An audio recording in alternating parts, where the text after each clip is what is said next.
but alikuwa disciplined. Dallas angepata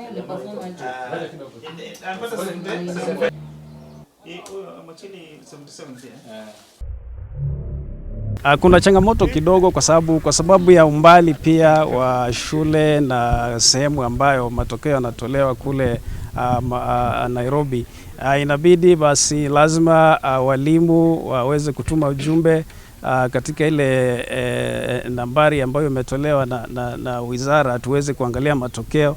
Na idadi ya wanafunzi inapokuwa kubwa, kwa mfano shule yetu ambapo walikuwa 342, unakuta pia kuna gharama kidogo ambayo lazima shule iweze kupata ili kupata matokeo yale, ambapo labda wizara ingekuwa tu matokeo punde yanapotolewa basi mara hiyo pia anaweza kupatikana katika mitandao yao shuleni, itakuwa ni nafuu zaidi kwa shule. Nina furaha sana kwa sababu ya vile wanafunzi wamepata matokeo mazuri na ninajua wengi wao wanaenda university. That was our goal and I am very happy that we have performed this well.